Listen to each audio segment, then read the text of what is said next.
ஹே அங்க பாருங்க.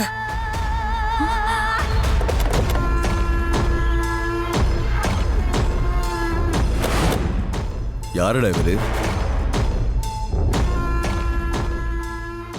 தெரியலையே. ரத்னசாமியோட மச்சானும் ஃபோனில் பேசினா. கூட ரத்னசாமி இருப்பாருன்னு நினச்சேன். வணக்கம் சார். ம் நீங்க தானே துரை? ம் நீங்க தானே மனோகர் சார்? ம் ஆமா. ரத்னசாமி எங்க? எங்க மாமா கொஞ்சம் உடம்பு சரியில்லை, அதான் என்ன அனுப்பி வச்சாரு. நான் அவரோட மச்சான் தண்டராஜ் தான். பணம் கொண்டு வந்திருக்கீங்கல்ல? யோ என்ன விளாட்றியா? நீ யார் என்னன்னே எனக்கு தெரியாது. உன்னை நம்பி எப்படியா பணத்தை கொடுக்க முடியும்?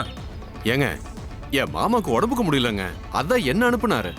அப்படின்னா உடம்பு சரியான உடனே அவரே வந்து பணத்தை வாங்கிக்க சொல்லுங்க. ஆ சார் சார் பாதுரா போலாம். சார் ஒரு நிமிஷம் ஃபோன் போட்டு தரேன்.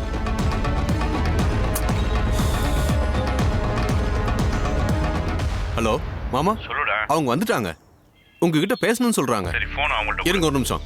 இந்தாங்க, என் மாமாட்ட பேசுங்க. என் மனைவிக்கு திடீர்னு உடம்பு சரியில்லை, அதான் நான் ஹாஸ்பிட்டலுக்கு வந்துட்டேன். அதனால தான் என்னால் வர முடியல. நீங்க வராம யாரையும் அனுப்பியிருக்கீங்க? அதுக்காக தான் என் மச்சான் அனுப்பிச்சு வச்சேன். அதுக்குன்னு எவ்வளவு பெரிய அமௌண்ட் இது? நீங்கள் அவன்கிட்ட கொடுத்து கொடுங்க தம்பி, ஒன்றும் பிரச்சனை இல்லை, நான் பார்த்துக்கிறேன். சரி தம்பி. என்னமோ சீரியஸா பேசுறாங்க, ஆனா என்ன பேசுறாங்கன்னு தான் கேட்க மாட்டேங்குது. காரை கொஞ்சம் கிட்ட நிறுத்திருக்கலாமோ? எதுக்கு கிட்ட போகணும்? நீ இறங்கி போய் என்ன பேசுறாங்கன்னு கேட்டுட்டு வரியா?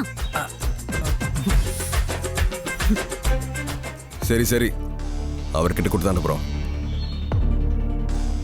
ஆனா இன்னொரு விஷயம், இதோட எங்களுக்கு உங்களுக்கு நடுவில் இருக்கிறது முடிஞ்சு போச்சு. ஒழுங்கா உங்க பொண்டாட்டியை கூட்டிட்டு வெளியூருக்கு எங்கேயாவது போயிடுங்க.